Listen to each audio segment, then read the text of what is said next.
আবার যদি কেউ ক্ষমতার মস্তক দখল করতে চায়, গোটা বাংলাদেশের মুসলমান এক সাগর রক্তের বিনিময় হলেও তাদেরকে মোকাবেলা করতে প্রস্তুত আছে কিনা আমি দুহাত দেখতে চাচ্ছি। এদেশের মুসলমানরা একবিংশ শতাব্দীতে দাঁড়িয়ে এমন আলেমদেরকে দেখেছে যারা হাসি মুখে ফাঁসির রশি গলার মধ্যে ঝুলিয়ে নিয়েছে, কিন্তু বাতিলের সাথে মাথা নত করে নাই। যারা বছরের পর বছর জেল খেটেছে, 10 বছর 12 বছর 13 বছর কারারুদ্ধ থেকেছে, সামান্য কম্প্রোমাইজ করতে পারলে তারাও রুটি হালুয়ার ভাগিদার হতে পারতেন, তারাও পীর আনে পীর দস্তগীর হতে পারতেন। তারা সেই তরিকায় হাঁটে নাই, লুপ লালসার পথে পা বাড়ান নাই, তারা শাহাদাত বরণ করেছেন, জীবনটাকে বিপন্ন করে দিয়ে বাতিলের সামনে চোখে চোখ রেখে কথা বলেছেন। কথা বলেন ঠিক কিনা বলে? বিগত স্বৈরাচারের আমলে এদেশের আলেমরা যে পরিমাণ নির্যাতন টর্চারের শিকার হয়েছে, এটা আলেম উলামাদের বিভক্তির কারণে হয়েছে।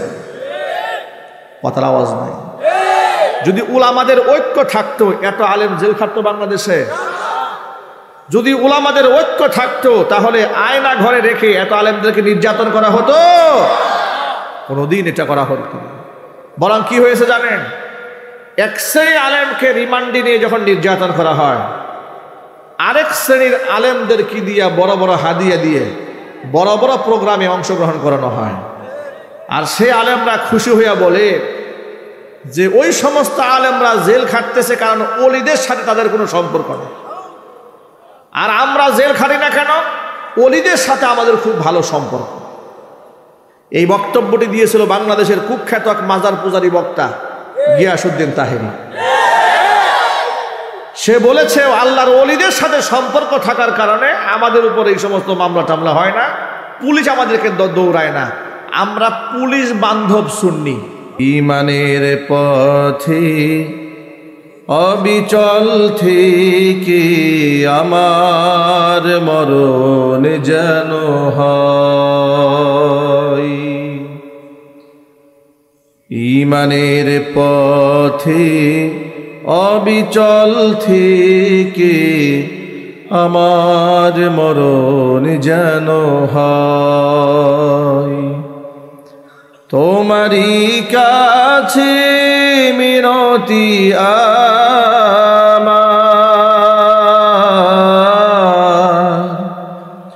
তোমারই কাছে মিনতি আমার, মহামহিম দয়াময়। ঈমানের পথে অবিচল থেকে আমার মরণ যেন হয়। ঈমানের পথে অবিচল থেকে আমার মরণ যেন হয়। প্রতিদিন মিথ্যের মুখোমুখি হই, বেদিন ফাসিকরা করে হইচই। প্রতিদিন মিথ্যের মুখোমুখি হই, বেদিন ফাসিকরা করে হইচই। আজাজিলে সে গুমরাহি সুর গান করে তুলে মহমায়। ঈমানের পথে অবিচল থেকে আমার মরণ যেন হয়। ঈমানের পথে অবিচল থেকে আমার মরণ যেন হয়।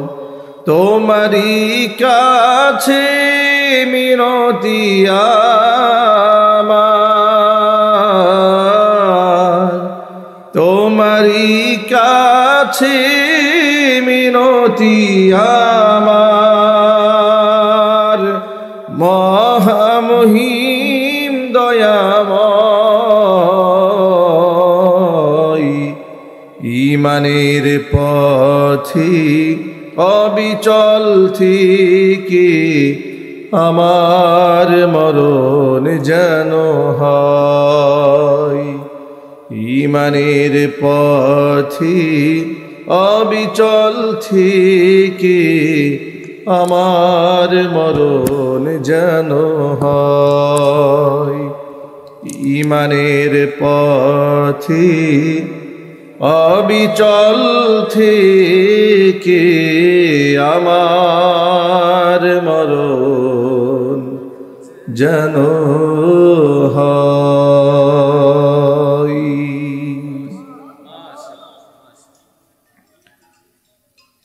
ঐতিহ্যবাহী বিরামচর যুব সমাজ কর্তৃক আয়োজিত শায়েস্তাগঞ্জ হবিগঞ্জের উদ্যোগে 13তম বার্ষিক তাফসীরুল কোরআন মাহফিলের আজকের 2 দিনব্যাপী আজকের এই আয়োজনের আজকের দ্বিতীয় দিবসের সম্মানিত সভাপতি হযরত মাওলানা শাহ আলাউদ্দিন সাহেব শাইখে করিমপুরি মোহতারাম সভাপতির নেক হায়াত আল্লাহ তাআলা দারাজ করেন। আমন্ত্রিত বিশেষ অতিথিবৃন্দ, হাজরাত, উলামায়ে কেরাম, মুরব্বিয়ান আযম, অত্র এলাকা এবং পার্শ্ববর্তী এলাকার বিভিন্ন প্রান্ত থেকে ছুটে আসা দিনদরদি ঈমানদার পরহেজগার মুত্তাকি মুসলিম ভাইয়েরা, পর্দার অন্তরালে অবস্থানরত আমাদের সকলের শ্রদ্ধাভাজন পর্দানিশীন মা এবং বোনেরা, মহান আল্লাহ রব্বুল আলামিনের দরবারে আলী শানে লাখ কোটি শুকরিয়া আদায় করছি যে মহান মনিব আমাদেরকে জুলাই আগস্টের গণ অভ্যুত্থানের মাধ্যমে রাষ্ট্রকে দ্বিতীয়বারের মতো আমাদের জন্য স্বাধীন করে দিয়ে একটি স্বাধীন পরিবেশে স্বাধীনভাবে কোরআন সুন্নাহ থেকে আলোচনা করার, আলোচনা শোনার সুন্দর সুযোগ তৈরি করে দিয়েছেন। এই জন্য আপনারা খুশি না বেজার? কম না বেশি? হৃদয়ের সবটুকুন ভালোবাসা উজাড় করে শ্রদ্ধা জড়িত কণ্ঠে মহান মনিবের শেখানো ভাষায় শুকরিয়া আদায় করছি। জবান ছেড়ে দিয়ে সকলে একযোগে বলছি আলহামদুলিল্লাহ। রব্বানা লাকাল হামদ হামদান কাসীরা তাইয়িবান মুবারাকান ফীহি রব্বানা লাকাল হামদু কামা ইয়ানবাগি লিজালালি ওয়াজহিকা ওয়া আযীমি সুলতানিকা। আল্লাহ রাব্বুল আলামিন আজকে তাফসীরুল কোরআন মাহফিলকে কবুল করেন। ঐতিহ্যবাহী বিরামচর যুব সমাজকে আল্লাহ তাআলা মাফ করে দেন। তাদের শ্রম ঘামকে আল্লাহ তাআলা কবুল করুন। অত্র এলাকার সমস্ত মুর্দেগানের কবরে আযাব আল্লাহ তাআলা কিয়ামত পর্যন্ত বন্ধ করে দিন। কাল হাসরের কঠিন ময়দানে এই আয়োজন আল্লাহ তাআলা আমাদের সকলের নাজাতের জারিয়া হিসেবে কবুল করেন। সর্বোপরি আজকের মাহফিলের ওয়াসিলায় আল্লাহ তাআলা আমাদের সকলকে পরিপূর্ণ হেদায়েত নসিব করেন। প্রিয় ভাইরা, আমাকে যে বিষয়টি দেওয়া হয়েছে, বর্তমান প্রেক্ষাপটে মুসলমানদের করণীয় কি, এত গুরুত্বপূর্ণ একটি সাবজেক্ট দেওয়া হয়েছে। প্রথমত আমি নিজেকে সবচেয়ে অযোগ্য মনে করছি যে মুসলিম উম্মার করণীয় বর্জনীয় নির্ণয় করা, নির্ধারণ করে দেওয়ার মতো যোগ্যতা আমার নাই। এটা হচ্ছে প্রথম বক্তব্য। দ্বিতীয় বক্তব্য হচ্ছে কোরআন এবং সুন্নাহ থেকে আমরা কিছু মুযাকারা করব যে একজন মুমিন মুসলমানের সঠিক পথে অবিচলিত থাকতে গেলে তার করণীয় কি কি, আমরা সেই দিক থেকে আমরা আলোচনা করার চেষ্টা করব, যদি আল্লাহ তাআলা আমাদেরকে তৌফিক দান করেন।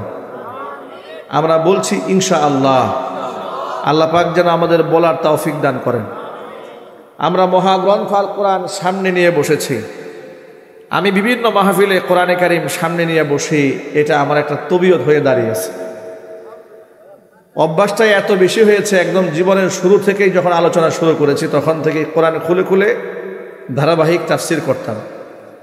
এখন কোরআন সামনে না থাকলে ভালো লাগে না। কোরআনে কারীম আমার কাছে খুব অথেন্টিক এক হাতিয়ার মনে হয়।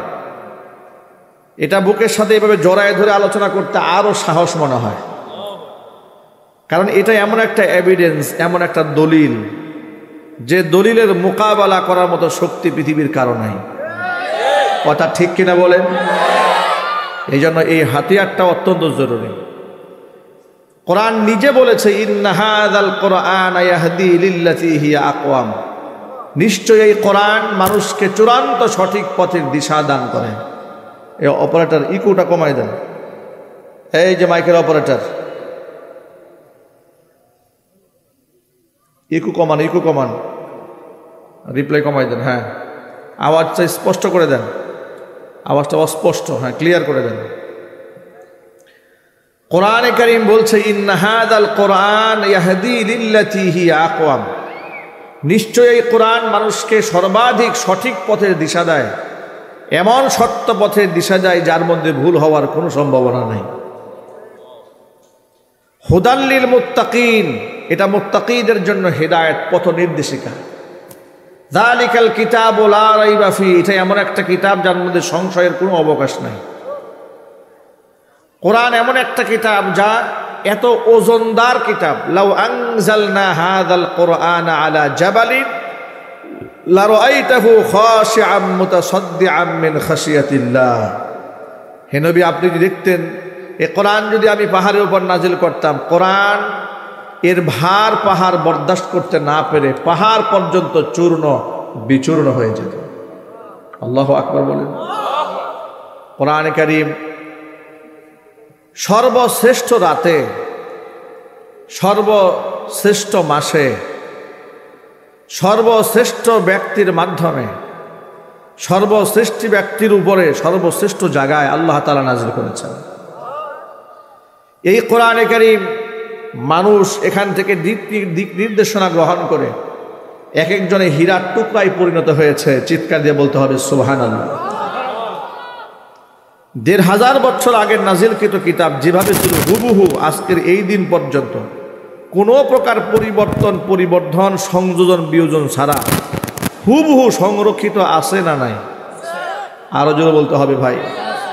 তাহলে প্রশ্ন হলো, যদি থেকে থাকে তাহলে কোরআন নাজিল হওয়ার পরে তৎকালীন যুগের মানুষরাই এত পরিবর্তিত হলেন, আমরা কেন পরিবর্তন হতে পারছি না? আমাদেরকে তো পুলিশ দিয়ে পাহারা দিয়েও ঠিক রাখা যাচ্ছে না। আমাদের তো জমির আইল ঠেলার এত বাজে অভ্যাস হয়েছে, বাউন্ডারি করলে বাউন্ডারি ভেঙে আরেকজনের জমির মধ্যে হাত ঢুকাই দিতে মনে চায়। দুর্নীতি দমন কমিশন গঠন করা হয়েছে দুর্নীতি বন্ধ করার জন্য। কমিশনের দায়িত্ব যাদেরকে দেওয়া হয় তারাই দুর্নীতিগ্রস্ত হয়ে যাচ্ছে। অন্যায়কারীর বিচার করার জন্য বিচারক বসিয়ে দেওয়া হলো আদালতে, হাকিম নিজেই অন্যায় করা শুরু করেছে। কথা ঠিক কিনা বলেন? ওই যে দেখেছেন না আপনারা, দেশ স্বাধীন হওয়ার পরে সাবেক বিচারপতি কালামানিক পলাতে চেয়েছিল, কলা পাতার মধ্যে শুয়ে আছে।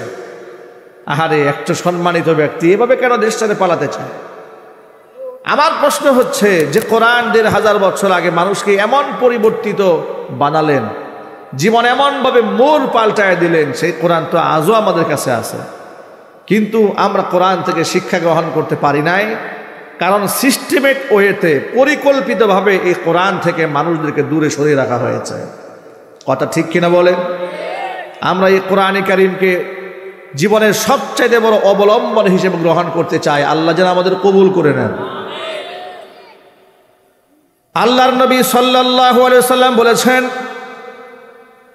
ইন্না হাযাল কুরআনা সাবাবুন, এই কোরআন এমন একটা রশি, তরফুহু বিআইদিল্লাহি ওয়া তরফুহু বিআইদিকুম লান তাদিল্লু ওয়া লান তাহলিকু বা'দাহু আবাদা। কোরআন এমন একটা রশি, যে রশির এক প্রান্ত আল্লাহর হাতে, আরেক প্রান্ত বান্দা তোমাদের হাতে। ওই কোরআনকে যদি তোমরা মজবুত ভাবে আঁকড়ায় ধরে রাখতে পারো, লান তাদিল্লু ওয়া লান তাহলিকু, কশ্চিন কালেও তোমরা ধ্বংস হবে না, কশ্চিন কালেও সত্য পথ থেকে তোমাদের পা পিছলে যাবে না। জোরে বলেন সুবহানাল্লাহ। আল্লাহর হাবিব সাল্লাল্লাহু আলাইহি সাল্লামের এই হাদিস প্রেক্ষাপটে বোঝা যায় সঠিক পথে অবিচলিত থাকতে গেলে কোরআনের বিকল্প কোনো রাস্তা নাই।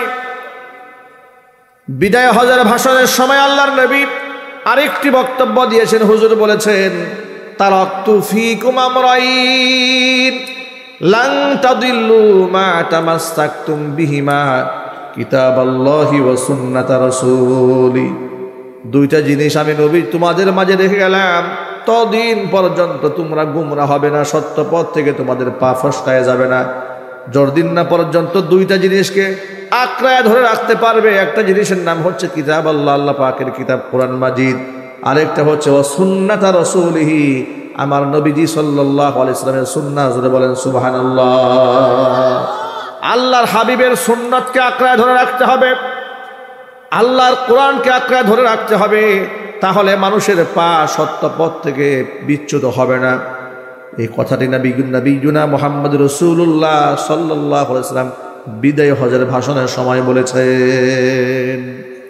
আজকে গোটা জাতির এই ক্লান্তি লগ্নে বাংলাদেশের মুসলমানরা যে অবস্থায় দাঁড়িয়ে আছে, গোটা পৃথিবীর মুসলমানরা যে অবস্থায় দাঁড়িয়ে আছে, মুসলমানদের ঐক্যবদ্ধ প্রচেষ্টার বিকল্প কোনো রাস্তা নেই। কথা ঠিক কিনা বলেন? অথচ আমরা মুসলমানরা কি ঐক্যবদ্ধ আছি? আমরা কত দলে যে ভাগ হয়ে গেছি, এক মুসলমানদের মধ্যে কত গ্রুপ হয়েছে। টুপি নিয়া গ্রুপ হয়েছে, মাজারা নিয়া গ্রুপ হয়েছে, জুব্বা নিয়া গ্রুপ হয়ে গেছে। কেউ 5 কুল্লি, কেউ 10 কুল্লি, কেউ 20 কুল্লি, আছে না নাই যদি বলেন? কেউ পাগড়ি, কেউ সাদা পাগড়ি, কেউ কালো পাগড়ি। গতকালকে একজনে বলতেছিল, শুনতেছিলাম যে এই যে মাহফিলে এসে দেখলাম কালো টুপির অভাব নাই, অথচ এই কালা টুপির জন্য আমার বাপ মরছে। একজনে বলতেছে, মানে কালা টুপি এটা একটা ধর্ম বানাই ফেলছে, মানে এটা একটা গ্রুপ। নাউজুবিল্লাহ বলেন। টুপি নিয়া গ্রুপ, পাগড়ি নিয়া গ্রুপ, জুব্বা নিয়া গ্রুপ। মুসলমানদের এমন হাজারো দলাদলি সমাজের মধ্যে আছে না নাই? এবার শোনেন নবীজি কি বলেছেন। আল্লাহর হাবিব বলেছেন, তাফাররাকাত বানু ইসরাঈল আলা 72 মিল্লাহ। বনি ইসরাইল সম্প্রদায়ের লোকেরা 72টা দলে বিভক্ত হয়ে গিয়েছিল। ওয়াসাতাফতারিকু উম্মতি আলা 73 মিল্লাহ। আর আমার উম্মতেরা 73টা দলে অচিরেই বিভক্ত হয়ে যাবে। কুল্লুহুম ফিন্নার। আমার উম্মতির 73 দলের সবগুলা দল জাহান্নামে যাবে। ইল্লা মিল্লাতান ওয়াহিদা, কেবলমাত্র শুধুমাত্র একটি দল জান্নাতে যাবে। কিলা মা হিয়া ইয়া রাসূলুল্লাহ। হে আল্লাহর রাসূল, প্রশ্ন করা হলো, নবীজি যেই কাতারটি জান্নাতে যাবে তার পরিচয়টা আপনি তুলে ধরুন। আল্লাহর নবী ছিলেন জাওয়ামিউল কালিম, অল্প শব্দে বেশি কথা তিনি বোঝাতে পারতেন। এই যোগ্যতা আল্লাহ পাক তাকে দান করেছিলেন। হুজুর বললেন, মা আনা আলাইহি ওয়া আসহাবি, যে আদর্শের উপরে, যে নীতিমালার উপরে, যে আকীদা বিশ্বাসের উপরে আমি মুহাম্মদ সাল্লাল্লাহু আলাইহি সাল্লাম আছি, আর আমার সাহাবীরা আছে, আমি এবং আমার সাহাবীদের আদর্শিক কাতারটাই জান্নাতীদের কাতার। সুতরাং আমাদের কাছে কষ্টি পাথর আছে কোরআন এবং সুন্নাহ। আমাদের সামনে সাহাবায়ে কেরামের জিন্দেগি আছে। আমরা আমাদের আমলের সাথে মিলিয়ে নিলেই হয় যে আমরা সঠিক পথে আসি না ব্যাঠিক পথে আসি। এই জন্য তো আমাদের জঙ্গলে যেতে হবে না, আমাদের কোরআনের কাছে আসলেই হবে। কথা বলতে হবে, ঠিক কিনা বলেন? আজকে মুসলমানদের যত বিভক্ত হয়েছে, কোরআন সুন্নাহ বাদ দেওয়ার কারণে হয়েছে। যত মূর্খতা সমাজে ছড়িয়েছে, কোরআন সুন্নাহকে অবজ্ঞা করার কারণে হয়েছে। লোকেরা আগেই যুক্তি তর্কে চলে যায়। যেখানে কোরআন সুন্নাহ আছে আপনি সেখানে আগে যুক্তিতে যান কেন? কথা বলেন ভাই, ঠিক কিনা বলেন? আগেই যুক্তি তর্কে চলে যাচ্ছে। যুক্তি তর্কে না গিয়ে প্রথম আসবেন কোরআনের কাছে, আসবেন সুন্নাহর কাছে। আল্লাহ কে বলেছেন, আল্লাহ রাসূলকে বলেছেন। সাহাবায়ে কেরাম কখনো কোনো ব্যাপারে ইসলামের দিক নির্দেশনা মান্য করতে গিয়ে যুক্তি তর্কের ধার ধারতেন না। শুধু দেখতেন আল্লাহ এবং তার রাসূলের হুকুমটা সেখানে আছে কিনা। আল্লাহ এবং তার নবীর সেই হুকুমটা যদি পছন্দ নাও হতো, হাসি মুখে হুজুরের সিদ্ধান্ত সাহাবায়ে কেরাম মেনে নিতেন। আমাদের মতো শত যুক্তি নিয়ে দাঁড়ায় যেতেন না। যেমন আমরা যদি বলি ভাই নামাজ পড়েন 5 ওয়াক্ত, হুজুর আপনারা তো আজাইরা খান, আমাদের তো অনেক কাজ, খেত খামারে কাজ করতে হয়, ডিউটি করতে হয়, ব্যবসা বাণিজ্য পরিচালনা করতে হয়, রাজনীতি করতে হয়, কত কিছু করতে হয়, এত কিছু করে নামাজ ঠিক রাখা সম্ভব না। যুক্তি একটা দাঁড় করাই দিই। ইয়াং ছেলে যদি বলি ভাই দাড়ি রাখেন, নামাজ পড়েন, হুজুর এই বয়সে দাড়ি রাখবো, আমি কি হুজুর নাকি? প্রশ্নের জবাব একটা দিয়ে দিয়েছে। যদি ভাই সুদের ব্যবসা করবেন না, সুদ খাওয়া হালাল না হারাম, একেবারে এতগুলো যুক্তি নিয়ে দাঁড়ায় যাবে, হুজুর সুদের টাকা আনবো না তো আমাকে হেল্প করবে কে, সাহায্য করবে কে? যদি বলি ভাই ব্যবসা বাণিজ্যে মিথ্যা কথা বলবেন না, তাৎক্ষণিক একটা যুক্তি দাঁড় করায় বলবে এই জামানায় মিথ্যা ছাড়া ব্যবসা করা সম্ভব নয়, মুখের ওপর বলে ফেলবে। যদি বলি মা বোনদের সাথে এই পর্দা করাবেন, তখন তারা বলে হুজুর একটু উদার হন, এত ধর্মীয় গুরামি নিয়ে চললেন না, একটু উদার হতে শেখেন, অমুক হুজুরের মতো হন, অমুক হুজুর তো পর্দার ব্যাপারে ছাড় দিয়ে দিয়েছেন, তার মতো একটু ফতোয়াকে সহজ করে দেন। হাজার যুক্তির সামনে দাঁড় করে দেওয়া হয়েছে। কথা বলতে হবে ভাই, ঠিক কিনা বলেন? অথচ সাহাবা ইকরাম কোনোদিন আল্লাহ এবং নবীর সিদ্ধান্তের সামনে কোনোদিন যুক্তি দাঁড় করান নাই। নবীজি সাল্লাল্লাহু আলাইহি সাল্লামের একজন সাহাবীর নাম ছিল জুলাইবিব রাদিয়াল্লাহু তাআলা আনহু।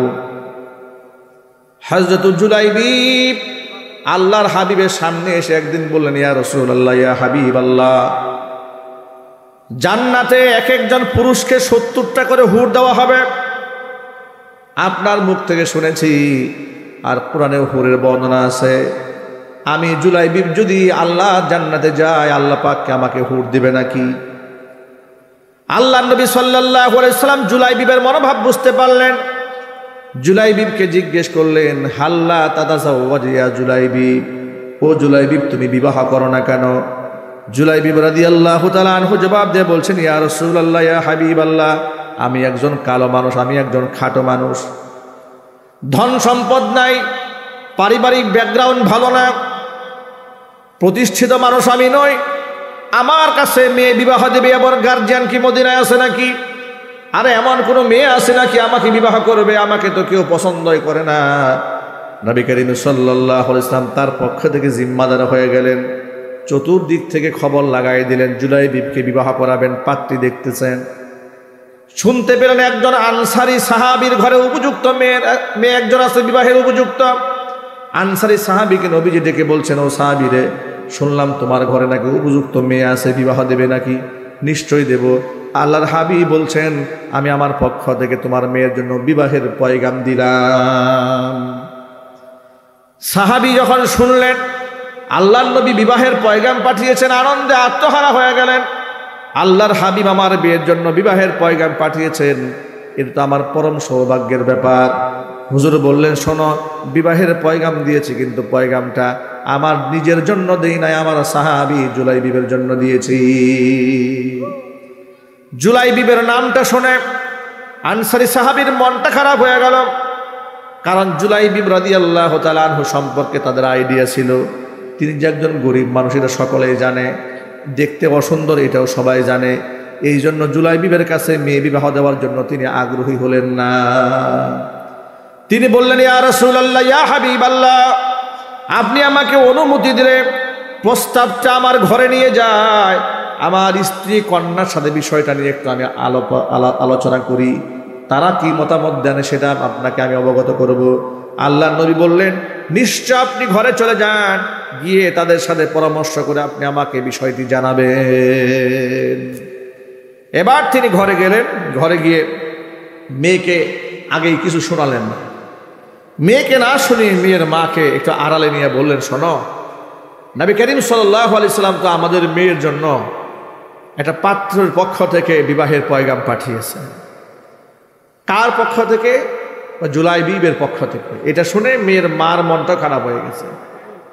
মার মন খারাপ হওয়ার পেছনে যুক্তি হলো, জুলাইবিব সম্পর্কে আইডিয়া তাদের আগে থেকেই ছিল। মেয়ের মা বলছে, শোনো, এই প্রস্তাব আমার মেয়ের কানে দেওয়ার কোনো প্রয়োজনই নেই, আপনি আল্লাহর নবীর সামনে চলে যান, অত্যন্ত আদবের সাথে হুজুরের কাছে গিয়ে হুজুরের প্রস্তাবটা প্রত্যাখ্যান করে দিয়ে আসে। এবার আনসারী সাহাবী নিজের ঘর থেকে বের হয়ে যাচ্ছেন, আল্লাহর রাসূলের কাছে গিয়ে প্রস্তাব প্রত্যাখ্যান করবেন। এমন সময় মেয়েটি ঘরের ভেতর থেকে ডাক দিয়ে বলছে, আব্বাজান দাঁড়ান, কোথায় যান? পর্দার আড়াল থেকে আমি সব শুনেছি যে কথোপকথনগুলো মায়ের সাথে হয়েছে। আপনি কার প্রস্তাব প্রত্যাখ্যান করতে যাচ্ছেন? আপনি কি কোরআন শরীফের আয়াত পড়েন নাই? আল্লাহ পাক সূরা আহজাবের 36 নম্বর আয়াতের মধ্যে বলেছেন, ওয়ামা কানা লিমুমিনিন ওয়ালা মুমিনাতিন ইযা কাদাল্লাহু ওয়া রাসূলুহু আমরা আন ইয়াকুনা লাহুমুল খিয়ারাতু মিন আমরিহিম ওয়া মান ইয়াসিল্লাহা ওয়া রাসূলাহু ফাকাদ দাল্লা দালালান মুবিনা। আল্লাহ রাব্বুল আলামিন সূরা আহজাবের 36 নম্বর আয়াতের মধ্যে স্পষ্ট বলে দিয়েছেন, আমি আল্লাহ এবং আমার রাসূল যদি কোনো মতামত ব্যক্ত করে, কোনো সিদ্ধান্ত দিয়ে ফেলে, ওই সিদ্ধান্তের মধ্যে দুনিয়ার সাধারণ মুমিন মুসলমান নরনারীর অধিকার থাকে না নিজেদের মতামত ব্যক্ত করার। ওয়া মান ইয়াসিল্লাহা ওয়া রাসূলাহু, যে ব্যক্তি আল্লাহ এবং তার রাসূলের অবাধ্য হয়ে যায়, ফাকাদ দাল্লা দালালান মুবিনা, সেই ব্যক্তি সুস্পষ্ট গোমরাহ হয়ে যায়। আপনি আল্লাহর হাবিবের মতামতকে কিভাবে পারবেন প্রস্তাব করা প্রত্যাখ্যান করতে?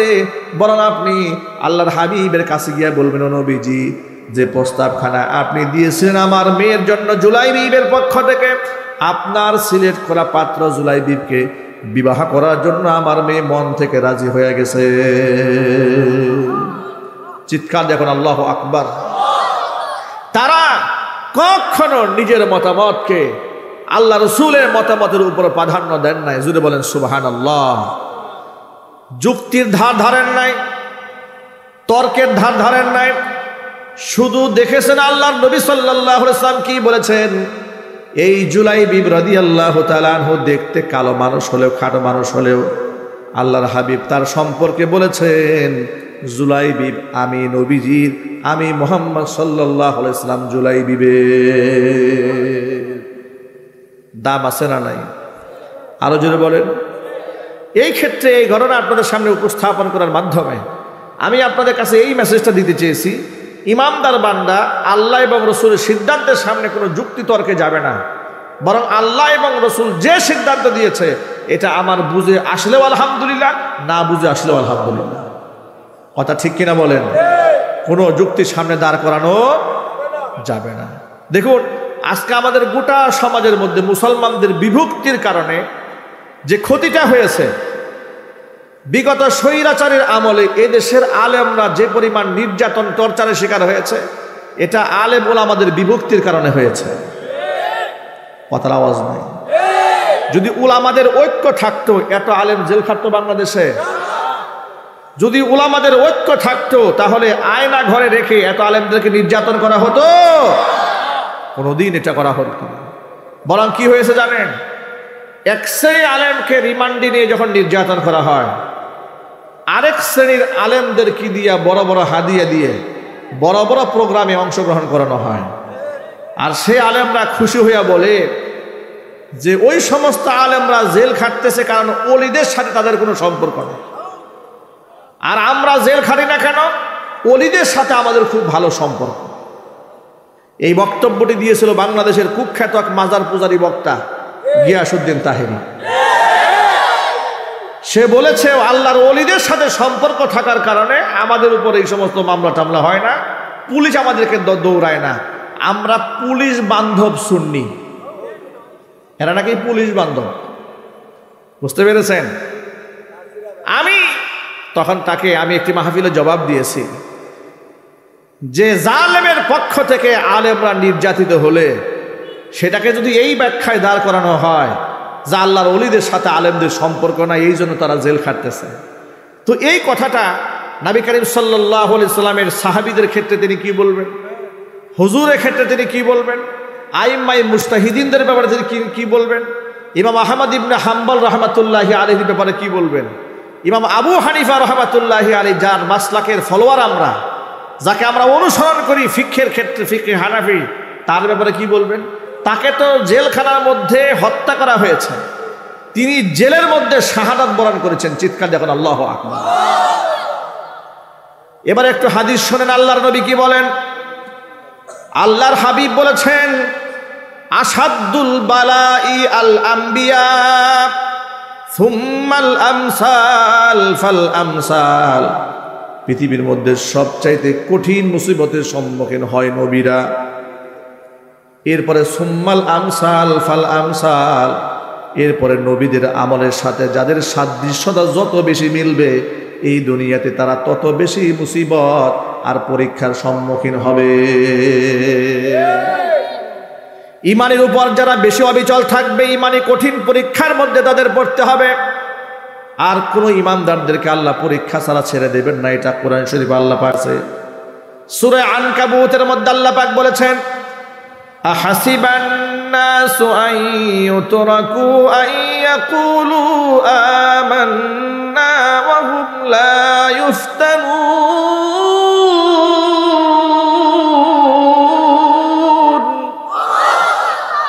আহাসিবান নাস, মানুষ কি মনে করেছে নাকি আন ইউতরাকু, তাদেরকে ছেড়ে দেওয়া হবে, আন ইয়াকুলু আমান্না, আমরা ঈমান এনেছি এতটুকুন বললেই তাদেরকে ছাড় দেওয়া হবে। ওহুম লা ইফতানুন, কোনো পরীক্ষা করা হবে না, তারা বুকার স্বর্গে বসবাস করছে।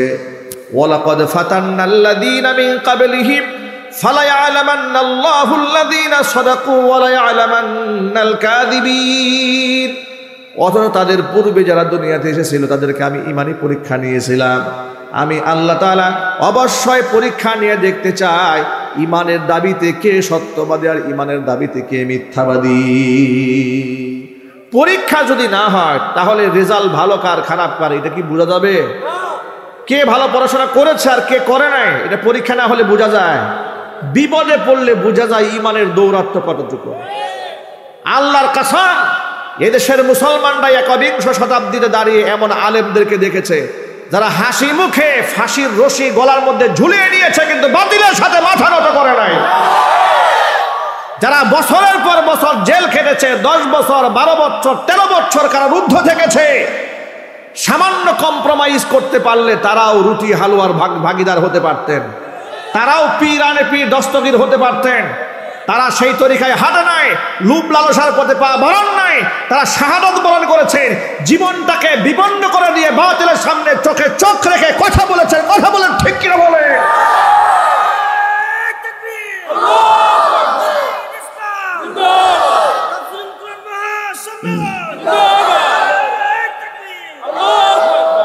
আমার প্রিয় ভাইয়েরা, জালেমরা কিন্তু সব আলেমের উপর নারাজ হয় না।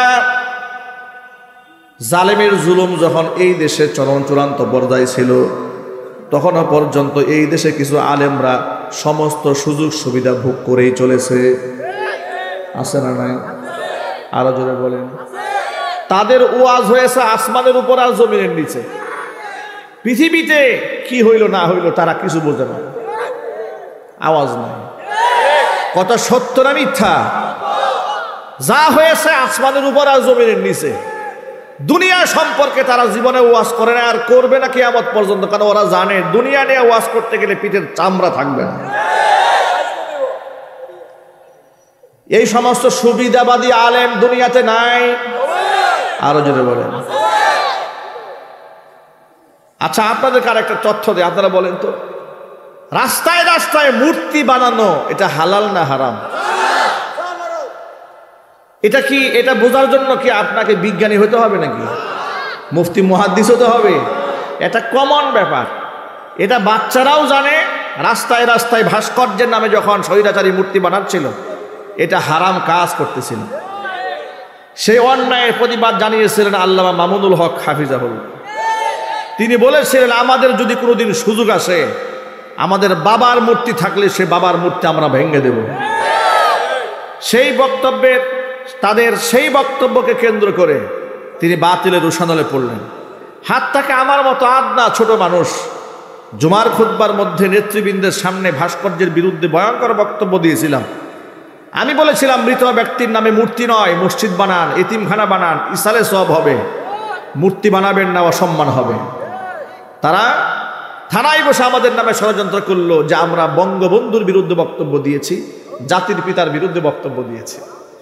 আমাদের বক্তব্য তারা তোয়াক্কা করে না, আমাদের মসজিদ থেকে তাড়িয়ে দেওয়ার ষড়যন্ত্র করেছে। কিন্তু ওই সময়ও সরাসরি ভাস্কর্যের পক্ষে এই দেশের কিছু আলেম নামক জালেমরা কথা বলেছে। কথা বলেন ঠিক কিনা? তারা আবার কোরআন শরীফ থেকে দলিল নিয়ে আসছে। তারা বলে যে ভাস্কর্য আর মূর্তি নাকি এক জিনিস না, মূর্তি না জায়েজ কিন্তু ভাস্কর্য জায়েজ। প্রমাণ কি? ওরাও দেখেন কি দলিল দেয়। ভাই প্রমাণ হচ্ছে এই কাতারে ভাস্কর্য আছে, দুবাই ভাস্কর্য আছে, ইরাকে আছে, ইরানে আছে। এই হলো দলিল। কথা বুঝতে পেরেছেন? ইরাক, ইরান, কাতারের ভাস্কর্যের দলিল নিতে মনে চায়, কিন্তু সৌদি আরবে যে আপাদমস্তক বোরকায় ঢাকা, এই দলিল তাদের গ্রহণ করতে মনে চায় না। কথা বলেন ঠিক কিনা বলেন? ও সৌদি আরবের খারাপটা নিতে মনে চায়, ভালোটা নিতে মনে চায় না। সৌদি আরবে তো চুরি করলে হাত কাটার বিধান আছে, তাহলে সেটাও বাংলাদেশে বাস্তবায়ন করো। সৌদি আরবে তো মেয়েদের ফেস খুলে চলার কোনো বিধান নাই, তাহলে সেটাও বাংলাদেশে বাস্তবায়ন করো। এর মানে হচ্ছে ওরা যদি কোনো অপকর্ম করে, কুকাম করে, তাহলে সেই কুকামটাকে দলিল হিসেবে বাংলাদেশে নিয়ে আসা হবে। কিন্তু ওরা যদি কোনো ভালো কাজ কোরআন সুন্নাহ অনুযায়ী করে, সেটা এই দেশে আমদানি করা হবে না। হাতটাকে জাহেল কাকে বলে? এরা আবু জেহেলের চাইতেও নিকৃষ্ট। দলিল দিয়ে এক মাজার পূজারী বলল, যদি এগুলাকে ভাস্কর্যগুলা যদি নাজায়েজ হয়ে থাকে, তাহলে কাবাঘরও একটা ভাস্কর্য। ইউটিউবে এখনো বক্তব্য আছে, দেখবেন তারা বলেছে কাবাঘর একটা স্ট্যাচু, কাবাঘর নাকি একটা ভাস্কর্য। আমরা নাকি ভাস্কর্যের সামনে সেজদা দেই। নাউজুবিল্লাহি মিন যালিক। যে কাবাঘরের ব্যাপারে কোরআন শরীফে আল্লাহ নিজে বললেন, ইন্না আউওয়ালা বাইতি উযিআ লিন-নাসি লাল্লাযী বিবাক্কাতা মুবারাকান ওয়া হুদাল লিল আলামিন। পৃথিবীর মধ্যে প্রথম ঘর, আল্লাহর ঘর, মানুষের জন্য স্থাপন করা হয়েছে। এটা গোটা দুনিয়াবাসীর জন্য হেদায়েতের দিক নির্দেশনা। সুবহানাল্লাহ বলেন। আল্লাহ বললেন ইন্না আউওয়ালা বাইতিন, এটা হলো পৃথিবীর প্রথম ঘর।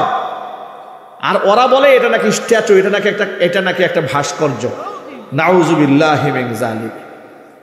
দেখুন, আপনাদেরকে আজকে একটা চমকপ্রদ তথ্য আপনাদের সামনে তুলে ধরবো, যেটা হয়তো আপনারা এইভাবে কোনোদিন বিবেচনা করেন না।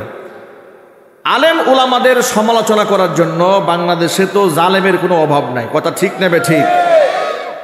জালেমরা কোরআন শরীফের কিছু কিছু আয়াতের অপব্যাখ্যা করে মানুষের সামনে বিভ্রান্তি করে, মানুষকে বিভ্রান্ত করে, উলামাদের ব্যাপারে মানুষের ধারণাকে নষ্ট করে, সন্দেহ ঢুকায় দেয়। মুরব্বী মাশাআল্লাহ ভালো বুঝেছেন, আল্লাহ পাক নেক হায়াত দান করেন।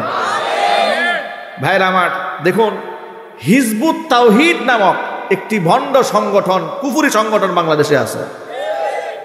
ধর্মের অপব্যাখ্যা করে ধর্মটাকে 12টা বাজায় ছাড়ছে। কথা ঠিক নেবে ঠিক? ওরা মহিলারা ওপেন ফেস করে ঘুরে বেড়ায়, সুন্দর করে সেজেগুজে পরপুরুষের সামনে ঘুরে, আবার তারা মহিলা পুরুষ একসাথে মসজিদে গিয়ে নামাজে ঢোকে। ব্যাখ্যা জিজ্ঞেস করে বলে, সাহাবীদের আমলে মুহাম্মদ সাল্লাল্লাহু আলাইহি ওয়াসাল্লাম মহিলা সহ একসাথে নামাজ পড়ছেন, আমরাও নামাজ পড়ি। সেনাবাহিনীর ট্রেনের মতো লাফ দিয়ে দাঁড়ায়, লাফ দিয়ে বসে, নামাজটাকে একটা মজাক, একটা হাসির পাত্র বানিয়ে দিয়েছে। নাউজুবিল্লাহ পড়েন। ইসলামের অসংখ্য অগণিত ভুল ব্যাখ্যা যা মানুষের সামনে তারা দিয়েছে, এর মধ্যে মানুষকে খুব সহজে গিলানো যায় এরকম একটা ব্যাখ্যা আছে। সেই ব্যাখ্যা কি? তারা আলেম ওলামাদেরকে বলে ধর্ম ব্যবসায়ী। কেন ধর্ম ব্যবসায়ী বলে সেটাও বলি। কেন? আলেমরা মসজিদে ইমামতি করে টাকা গ্রহণ করে, মাদ্রাসায় পড়িয়ে বেতন গ্রহণ করে, ওয়াজ মাহফিল থেকে হাদিয়া গ্রহণ করে। সুতরাং আলেমরা যেহেতু ধর্মের বিনিময়ে পারিশ্রমিক গ্রহণ করছেন, তারা হচ্ছে ধর্ম ব্যবসায়ী। এরপরে তারা যুক্তি দিচ্ছে যে কোরআন শরীফে আল্লাহ সুবহানাহু ওয়া তাআলা বলেছেন, কি বলেছেন? ইন্নাল্লাযীনা ইয়াকতুমুনা মা আনজালাল্লাহু মিনাল কিতাব ওয়া ইয়াশতারুনা বিহি সামানান কালীলা। নিশ্চয়ই আল্লাহ পাকের আয়াতকে যারা লুকিয়ে রাখে এবং যারা এর বিনিময়ে স্বল্প মূল্য গ্রহণ করে, উলাইকা মা ইয়াকুলুনা ফি বুতুনিহিম ইল্লান নার, তারা তো পেটের মধ্যে অন্য কিছু ভক্ষণ করে না, যা ভক্ষণ করে এটা জাহান্নামের আগুন ভক্ষণ করে। ওয়ালা ইউকাল্লিমুহুমুল্লাহু ইয়াওমাল কিয়ামা, কিয়ামতের দিন আল্লাহ এদের সাথে কথা বলবেন না। ওয়ালা ইউযাক্কিহিম, আল্লাহ পাক এদেরকে পবিত্রও করবেন না। ওয়ালাহুম আযাবুন আলীম, এদের জন্য রয়েছে যন্ত্রণাদায়ক শাস্তি। এই হচ্ছে সূরাতুল বাকারার 174 নম্বর আয়াত। সূরাতুল বাকারার 174 নম্বর আয়াতের ব্যাখ্যা করে তারা যে বুঝাতে চাইল যে এর দ্বারা প্রমাণ হয় যে আল্লাহ তাআলা বলেছেন ওয়ায়াশতারুনা বিহি সামানান কালিলা, তারা কোরআন শরীফের মাধ্যমে স্বল্প মূল্য তারা গ্রহণ করে, অতএব এগুলো ধর্ম ব্যবসায়ী, এদের সাথে আল্লাহ কথা বলবে না। চিৎকার দেখো নাউজুবিল্লাহ। এটার সঠিক ব্যাখ্যাটা শোনেন। এটার সঠিক ব্যাখ্যা হলো আল্লাহ তাআলা বুঝিয়েছেন যে আলেম নিজের পিঠ বাঁচাবার জন্য কিংবা পেটের রিজিক ঠিক রাখার জন্য ধর্মের সঠিক ব্যাখ্যা না করে কোরআন সুন্নাহ নাজিলকৃত বিধানের সঠিক ব্যাখ্যাগুলো মানুষের কাছ থেকে লুকায়ে রাখে, মানুষের সামনে প্রচার করে না। আছে না নাই? ওই যে আগেই বলেছি, তারা যখন দেখলো রাস্তায় রাস্তায় মূর্তি বানাচ্ছে, মূর্তি বানানো, স্ট্যাচু বানানো, ভাস্কর্য বানানো, যে কোনো ধরনের ভাস্কর্য হোক না কেন, প্রাণীর ছবি ভাস্কর্যের নামে যেখানেই করা হোক না কেন, সেখানেই হালাল না হারাম? হারাম। এটা জানার পরেও দুনিয়াবি কিছু সুযোগ সুবিধা গ্রহণ করার জন্য তারা মানুষের কাছ থেকে এই তথ্যগুলো লুকায় রেখেছিল। কথা ঠিক কিনা জুড়ে বলেন? আকার ইঙ্গিতে তারা ভাস্কর্যের পক্ষে অবস্থান গ্রহণ করেছিল। আল্লাহ তাআলা ওই সমস্ত আলেমদের ব্যাপারে বলেছেন যে এদের সাথে আমি আল্লাহ কথা বলবো না, যারা আমার আয়াতকে মানুষের কাছ থেকে লুকিয়ে রেখেছে। দেখুন, আমরা যখন চোখের সামনে দেখেছি এদেশে কোরআন বিরোধী আইন হয়, নবী করিম সাল্লাল্লাহু আলাইহি ওয়াসাল্লামকে গালমন্দ করা হয়, তাদের শাস্তি দেওয়া হয় না। যখন দেখেছি কোরআন শরীফের উপর পেশাব করবে বলে নাউজুবিল্লাহ আসাদ নূর ভিডিও ভাইরাল করলো, এমন একটা কুখ্যাত নাস্তিক অ্যারেস্ট হয়ে গেল বিমানবন্দর থেকে, আবার আস্তে করে তাকে জামিন দিয়ে বিদেশে পাঠিয়ে দেওয়া হলো, তার বিচার করা হলো না। এই দৃশ্যগুলো দেখে আমরা মর্মাহত হয়েছি, আমরা ক্ষতবিক্ষত হয়েছি, আমরা আওয়াজ তুলেছি। আমাদের বক্তব্য বড় স্পষ্ট, আমাদের বক্তব্য রাজনৈতিক স্বার্থ সিদ্ধির জন্য নয়, আমাদের বক্তব্য কোরআন সুন্নাহর মানদণ্ডকে ঠিক রাখার জন্য। মনে রাখবেন, প্রতিটা মুসলমানকে মনে রাখতে হবে আমার রাজনৈতিক পরিচয়ের ঊর্ধ্বে আমার ধর্ম এবং কোরআনের পরিচয় উপরে রাখতে হবে। কথা বলেন ভাই? আমার চেয়ারের চাইতে কোরআনের দাম কম না বেশি? আমার রাজনৈতিক পরিচয়ের চাইতে ধর্মের পরিচয় কি ছোট না বড়? বিগত স্বৈরাচারীর আমলে যারা চেয়ারটাকে কোরআন শরীফের ঊর্ধ্বে উঠায় নিয়ে গিয়েছিল, ক্ষমতায় টিকে থাকার জন্য যারা ভারতের রাম এবং বামদের দাসত্ব করেছিল, এদেশের আলেমদেরকে হত্যা করে মুশরিকদের মনোরঞ্জন করেছিল, তারা চিরদিন ক্ষমতায় টিকে থাকতে চেয়েছিল। তারা 41 সাল পর্যন্ত ঘোষণা দিয়েছিল, কিন্তু মহান রব সেই নৌকা 24 সালের মধ্যে গোষ্ঠী সহ ডুবাই দিয়েছে। কথা ঠিক কিনা বলেন? সুতরাং ক্ষমতার মালিক কে? চিল্লাই বলেন। সুতরাং আলেমদেরকে নিয়ে ষড়যন্ত্র করে আবার যদি কেউ ক্ষমতার মস্তক দখল করতে চায়, গোটা বাংলাদেশের মুসলমানের এক সাগর রক্তের বিনিময় হলেও তাদেরকে মোকাবেলা করতে প্রস্তুত আছে কিনা আমি দুহাত দেখতে চাচ্ছি।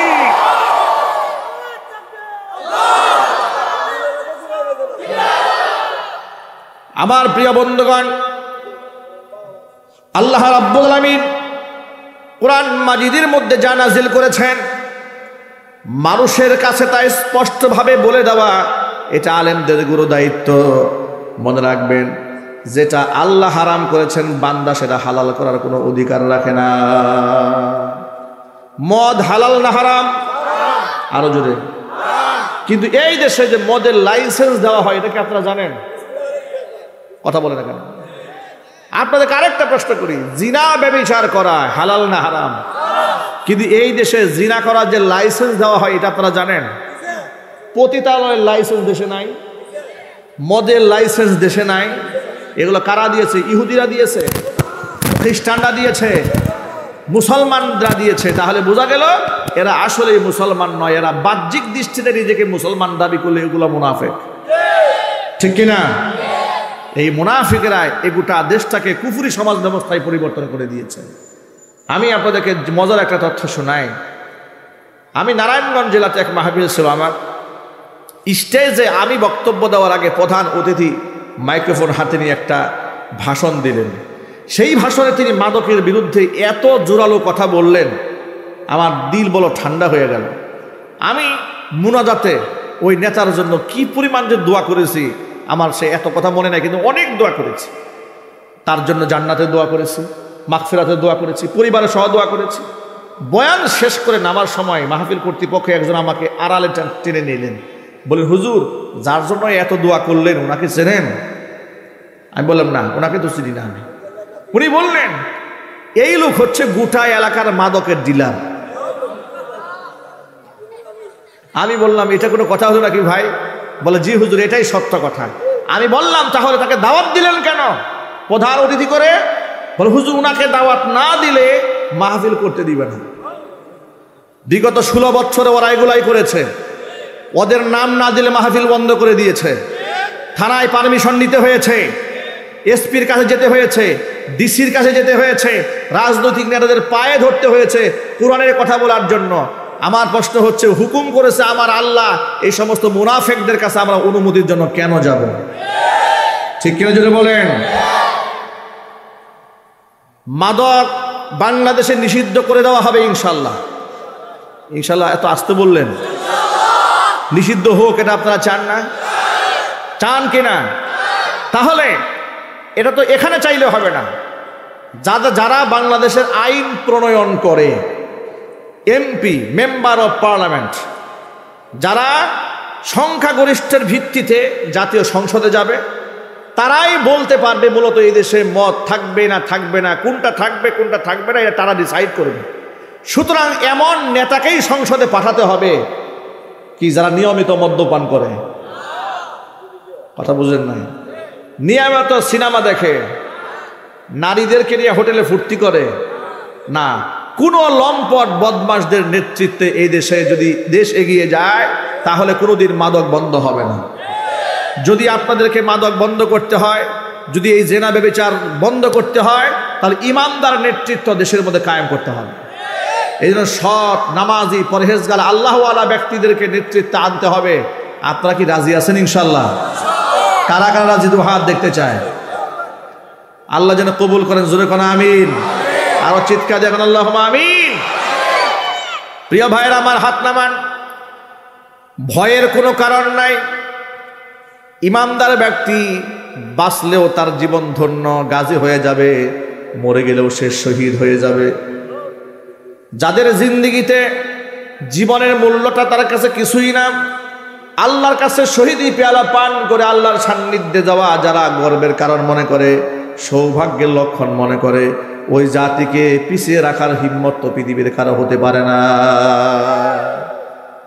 বর্তমানে এই প্রেক্ষাপটে আমি সকল ভাইদেরকে বলছি, হিংসা বিভেদ ভুলে গিয়ে জাতীয় ঐক্যের প্রয়োজন। কেন প্রয়োজন তার একটা কারণ বলি। আমাদের পাশের দেশ ভারত, তারা আমাদের পরম বন্ধু।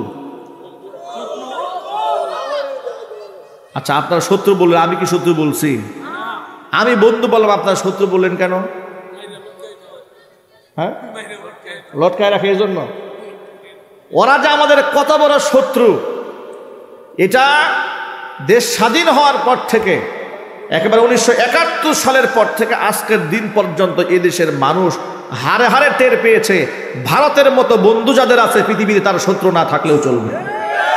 কথা ঠিক কিনা বলেন? ওরা আজকেও আমাদের দেশের সীমানা নিয়ে মারামারি লাগিয়েছে। চাঁপাইনবাবগঞ্জে আজকের এই দিনে মারামারি লাগিয়েছে। আমাদের বাংলাদেশ সীমানা ওরা দখল করে নিয়ে যাবে। প্রায় দিনই ওরা সীমানার মধ্যে পায়ে পাড়া দিয়ে একটা ঝগড়া বাঁধাবার চেষ্টা করছে। ওরা আমাদেরকে ভয় দেখাচ্ছে কেন? কারণ ওদের যে দাসীটা ছিল এই বাংলাদেশে, ওই দাসী টেকায় এই দেশের মানুষ জুতা পিটা করে ওদের দেশে তাড়িয়ে দিয়েছে। এই জন্য ওদের মাথা নষ্ট হয়ে গেছে। ওই দাসীর কুবুদ্ধিতে দেশের মধ্যে একটা অস্থিতিশীল পরিবেশ তৈরি করার জন্য প্রতিনিয়ত তারা চেষ্টা চালিয়ে যাচ্ছে। কথা ঠিক কিনা বলেন? আমি আমার সকল ভাইদেরকে বলি, ভাইরা শোনেন, ভয়ের কোনো কারণ নাই। কি আমরা ছোট দেশ, এজন্য ভয় পাচ্ছেন নাকি? দেশ ছোট, মানুষ কম, ওদের সৈন্য সামন্ত বেশি, আমাদের সৈন্য কম। আল্লাহর কাসাম, পৃথিবীর ইতিহাসে মুসলমানরা সংখ্যা দিয়া দুনিয়ার কোথাও জয়লাভ করতে পারে না।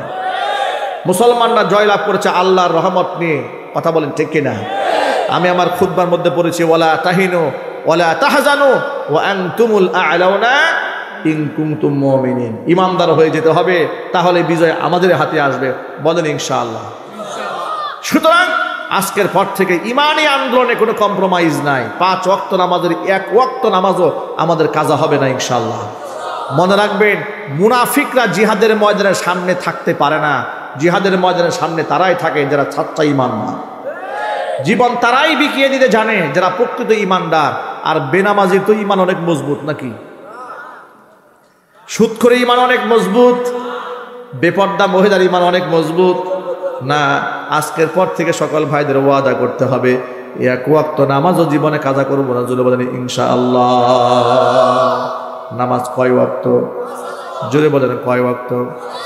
ও যুবক ভাইয়ের আমার, মুখের দাড়ি শিআর ইসলাম।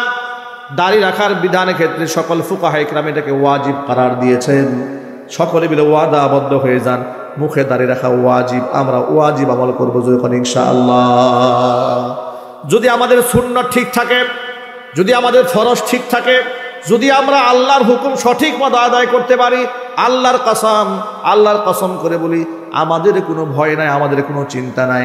আল্লাহ তাআলা আবাবিল পাঠিয়ে যেমন কাবাঘরকে রক্ষা করেছিলেন, আল্লাহ রাব্বুল আলামিন কাতারে কারাতে ফেরেশতা নাজিল করে যেভাবে বদর প্রান্তরে মাত্র ৩১৩ জন নিরস্ত্র মানুষদেরকে, সাহাবীদেরকে ১০০০ সশস্ত্র গুন্ডাদের বিরুদ্ধে বিজয় লাভ করিয়ে দিয়েছিলেন, ভারতের ১২ লক্ষ সৈন্যের বিরুদ্ধে আল্লাহ তাআলা বাংলাদেশের ১ থেকে ১.৫ লক্ষ সৈনিকদেরকে ইমানের বদৌলতে বিজয় লাভ করে দিতে পারে। আজকেও সীমানায় দেখেছি বিজিবি সদস্য এবং বাংলাদেশের মুসলমানেরা বিএসএফ এর মোকাবেলা করছে নারায়ে তাকবীর আল্লাহু আকবার স্লোগান দিয়ে। এর দ্বারা স্পষ্ট প্রমাণ হয়েছে এদেশের মুসলমানেরা নারায়ে তাকবীর আল্লাহু আকবার স্লোগান থেকে রক্তের সাথে গ্রহণ করেছে। কথা বলতে হবে, ঠিক কিনা? সুতরাং আবারও যদি ডাক আসে জিহাদের ময়দানে যাওয়ার, যুবকরা কি রেডি আছে আল্লাহু আকবার বলবে? আল্লাহ পাক ঐক্যবদ্ধ থাকার তৌফিক দান করেন। জোরে কোন আমিন। মরতেই হবে যখন